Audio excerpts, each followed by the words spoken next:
Week one of the NFL is in the books. Now, from a dynasty perspective, we're a little colder on some players, we're a little warmer on some players. Some players we're completely panicking on. So, watch this video to find out how you should feel about some players' dynasty outlook after week one. All right, we're here for our weekly recap. We have some reactions to week one of the NFL, some players that we found interesting. Each of the guys brought three players that they have reactions to from a dynasty fantasy football perspective. We're going to kick it off with Joe. Who you got for us to start off? Yeah, my first weekly reaction is wide receiver for the Saints, Michael Thomas. He was somebody that I really didn't know what to expect coming into this year after not playing due to injury. But he had 2 touchdowns. Looks like he's going to be utilized in the red zone, based on week one. And he actually caught my eye and looked pretty impressive. And Michael Thomas could be back based on what he did week one. What do you think, Steve? He's not back, Joe. You don't think so, Steve? No, I don't. Here's the thing. Well, I mean, I'm with Joe. I mean, this was definitely a promising outing for him. I didn't really know what to expect. I mean, even in redraft league, this guy was a afterthought. I mean, he really has been, from a dynasty perspective, if you've had him, he's essentially been dead weight over these past few years, and you didn't know, whether you would see him or not. Probably many who watched were like, am I seeing clearly? But he was targeted like heavily in the red zone. I just think the Falcons defense is so bad. I would trade Michael Thomas immediately. Like whatever you could do to get him off. Sell high on him. Well, yeah, because I just don't know. Joe always says the best ability is availability. I just don't. He's 29 years old. We know that receivers tail off at like what, Joe? 31, 30, usually. Yeah, usually I'd say 31 is about the age, I'd say, yeah. So this guy's shelf life is there's not much left. So when people see this, I think he's a great opportunity to just sell him. Because I think people are asking themselves, like, maybe he's back. Yeah, well, I don't disagree. I know in our league particular, I don't think our dynasty owner is going to be willing to trade him. I know I tried to acquire him even last year while he was injured, and he wouldn't even budge in a deal. So at least in our league, I don't think he's going anywhere. Interesting. But you would trade him if you had him, huh, Steve? Oh, absolutely. Yeah, I would trade him right away without hesitation. I think it'll be interesting. You're going to find some owners that maybe are like me. They're like, I'm going to try to get anything I can for this guy. Or more than likely what Joe said, they're going to feel like a level of attachment and be like, oh, like he's back. He's going to be the guy like he was 2 years ago. He may, I may win my league because of him. Interesting. Okay. I found a few players that did worse than he did this week. And I'm curious if you would trade him for any one of these players. Okay. DK Metcalf. Yes. You're making that trade? You both would? Yeah. Okay. Makes sense. Terry McLaurin. Yeah. Yes, I would definitely do You're that. Both doing that trade too. Okay. Absolutely. Yeah.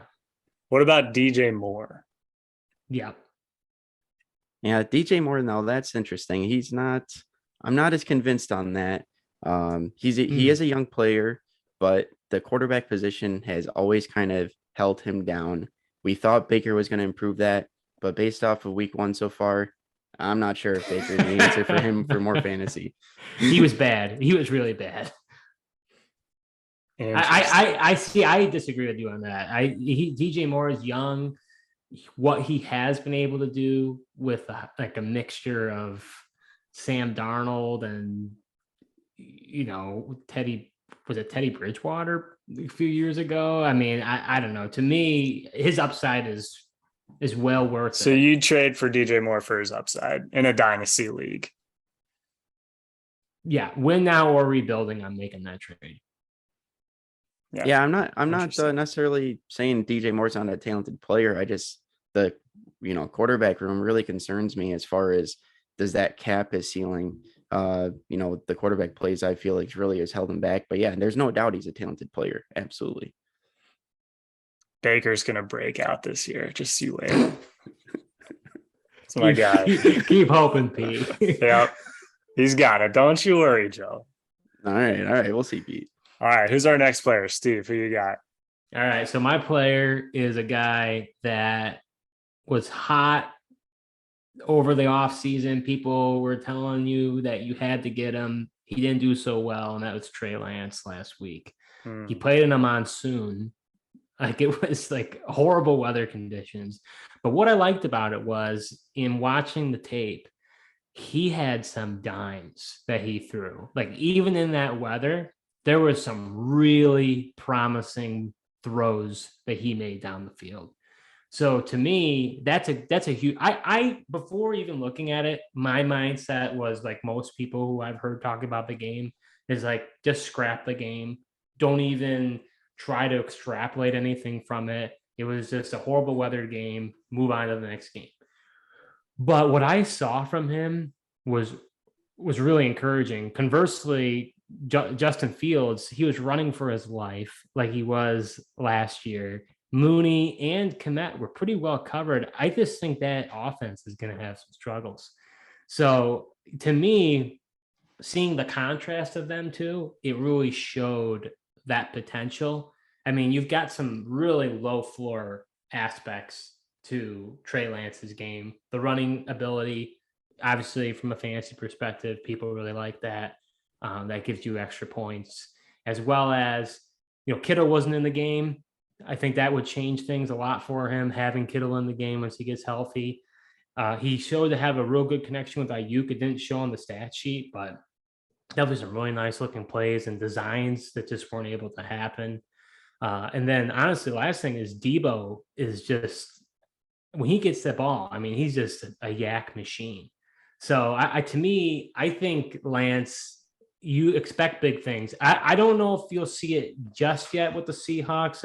I think you could see him really break out this game.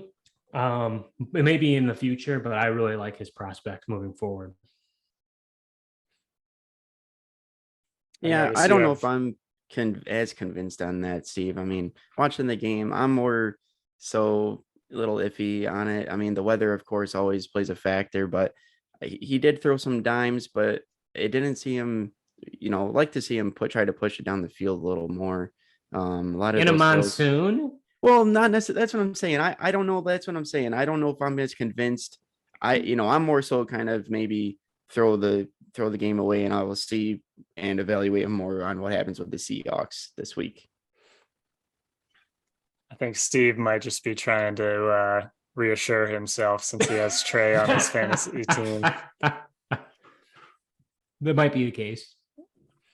All right, but you say stock up for Trey Lance then, huh? Stock will. What I saw was encouraging, and I think you will see the stock continue to rise this season. I'll put it that way. Stock hopeful.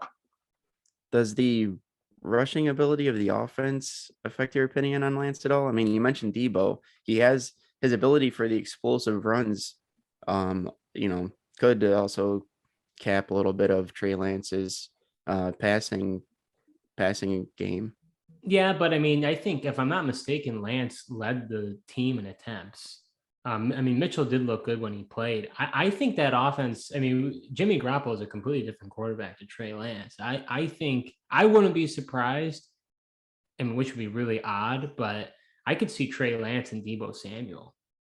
Especially, I'm not convinced, like, they could be leading the way. I'm not convinced that Jeff Wilson or Davis Price or that Mason, Jordan Mason, I think is his name.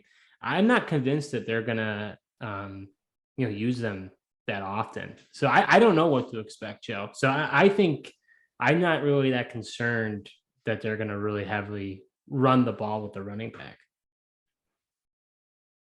Are you concerned that his last name is also a first name? No, I'm not. He's got two first names, Steve. He does. That makes it even. How many first names? Look at Tom and Brady. Tom and Brady. I was gonna say he is. Yeah. So yeah. So that might be a good sign. I think everybody should buy now on Trey Lance. There you go. On that fact alone. There you go. All right, Joe. What's your next takeaway from week one? All right, my next takeaway from week one is a guy that not too many people may be familiar with. It's cornerback Nate Hobbs for the Las Vegas Raiders.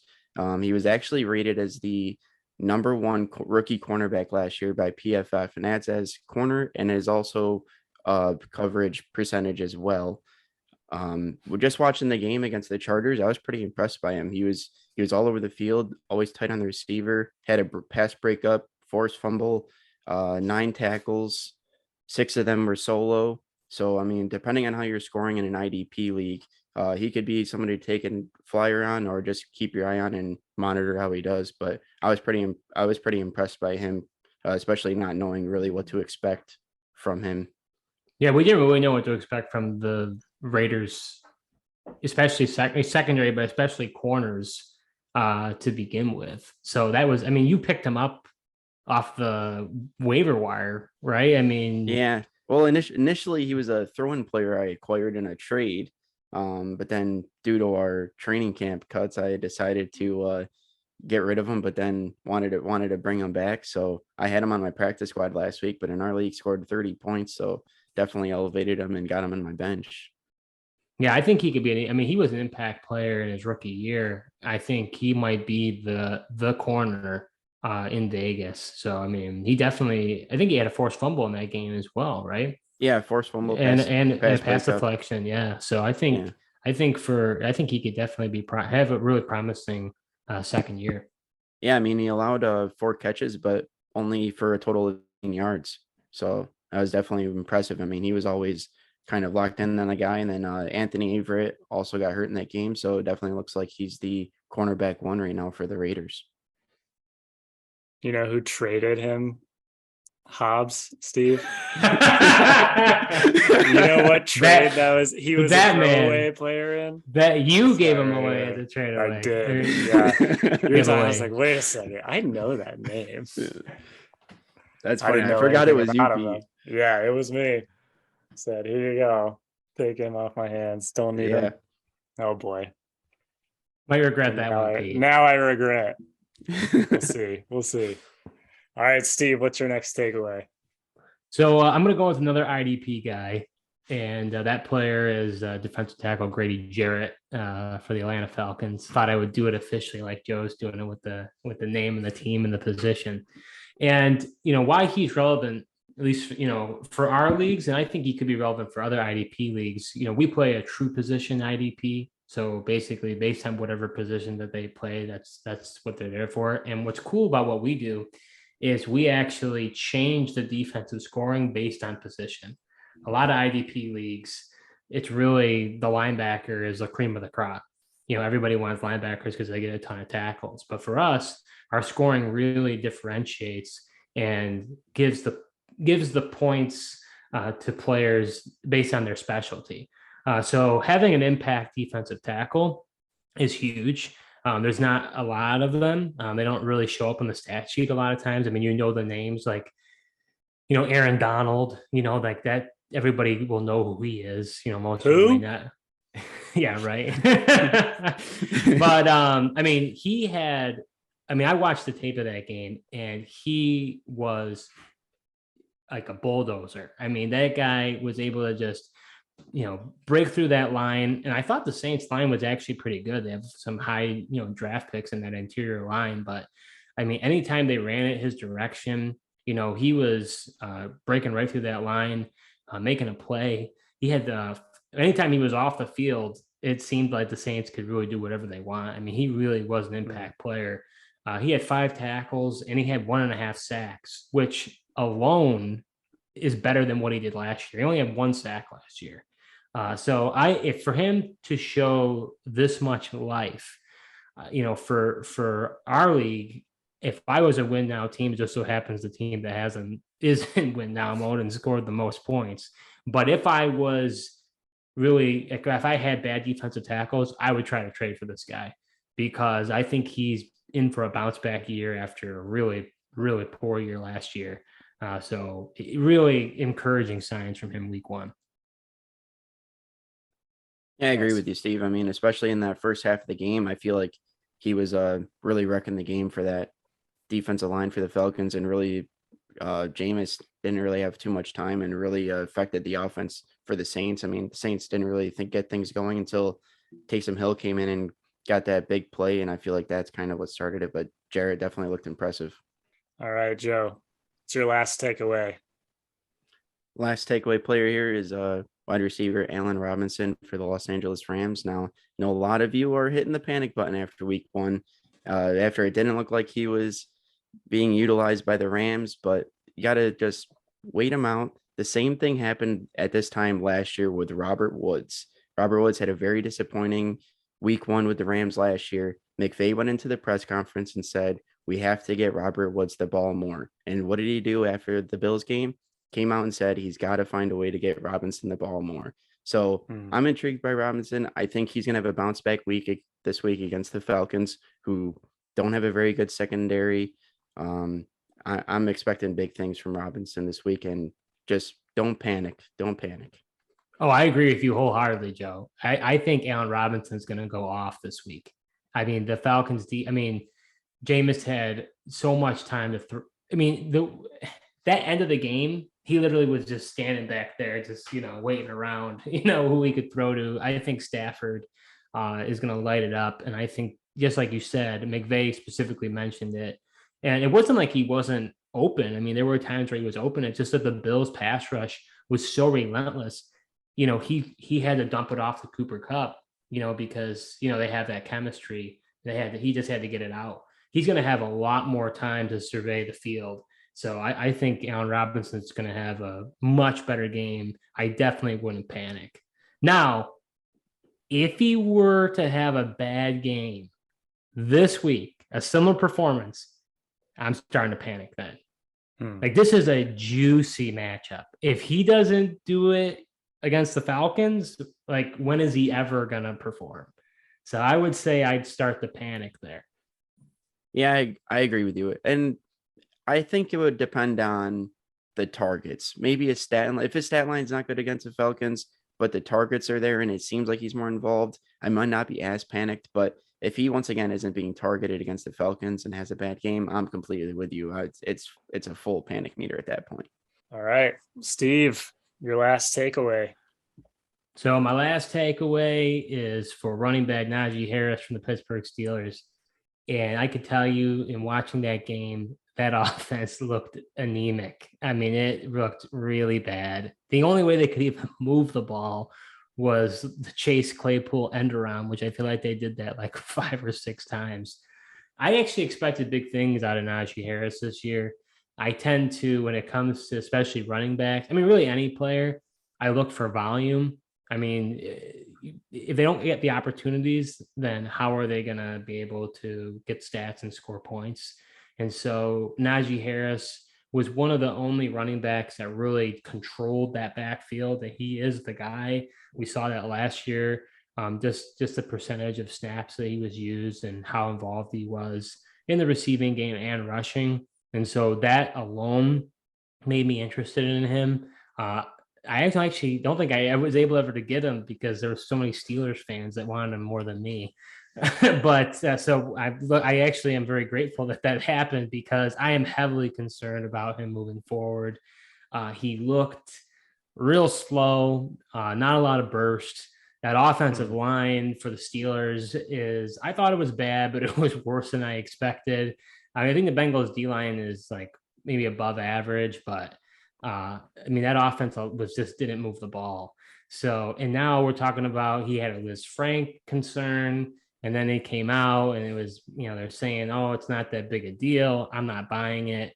I think that's a classic case of coach speak.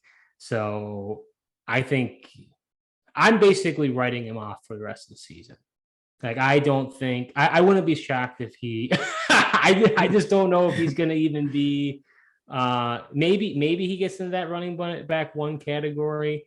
I think at the end of the year, I'll see if I'm right about this. I could be overreacting. I do tend to overreact, but I think he will not finish as a running back one this season. Oh boy, Steve, I have him in our best ball league. I know you do. It's not exciting for me to hear you say these things. Well, contrary to you, Joe? Steve, I wasn't excited for Najee Harris this year. One, for the offensive line. Two, I know everyone was saying his volume and a lot of his big plays last year came in the receiving game, but I expected that to go down because the statue of Ben Roethlisberger is no longer there in Pittsburgh. They have Mitch Trubisky and then they have rookie Kenny Pickett. Both guys are mobile. They can move. So the dump off passes I expected were to go down in the receiving work, to go down for Najee. And so far, week one, they kind of showed through. But the icing on the cake for me was during the training camp, seeing the Liz Frank concern. That kind of scared me right away from him this year. I don't know if I'd go as far as you, Steve, to completely write him off because I saw your reaction. You're like, oh, he's still I know it's a really bad offensive line there, but he still is the main guy. As long as the foot's okay, I don't think, I'm not ready to completely write him off, but I wasn't that high on him heading into this year. So from a panic meter standpoint, where would you say you're at?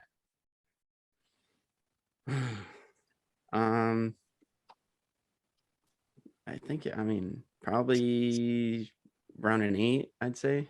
See, I'm at like a 6 or 7. You're higher than me, but you think wow. I'd say if it was a 10, it's like we're taking on water and he's out for the year, but it's very, you can't, I don't know if there's any player that I'm at absolute 10 panic after week one. We have to see a body of work if you see a few games in, but I don't know. I'm concerned. So you say you're at a 6.5, but you're ready to write the guy off for the year? I don't know if that adds up there.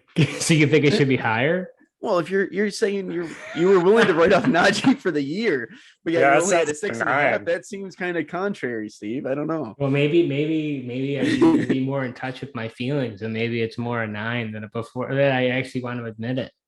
Yeah, maybe I don't know because my panic meter's pretty high, but he still is. He still is the main guy there. I'm not saying write him off for the year, but you're saying you're lower than me, but you're willing to write him off for the year. I don't know. That's kind of how Steve's rating system works, though. What was that movie, Warrior, that we watched in college, Steve? Oh yeah. You were talking. I always get ripped about that one. Yeah. You were like, you were kind of ripping into the movie, and then they asked you what you'd give it out of a 10. I think you said like a 9 or something, and they were like, "What?" Or maybe it was the opposite. I don't know. I thought I gave it like a 7 or 8. Like I ripped it, and they're like, okay, yeah. They thought like I was gonna give like a 3 or 4. Yeah. And you're like, 7 or 8 out of 10. Yeah, I guess that's 6, 7, 8. I don't know. It's just like a moderate area, if I'm gonna give a 9 or 10, it's like, whoa, like like that. You can't just give 9s and 10s out like they're candy. It's true. What you can give out are comments. Please comment below and let us know.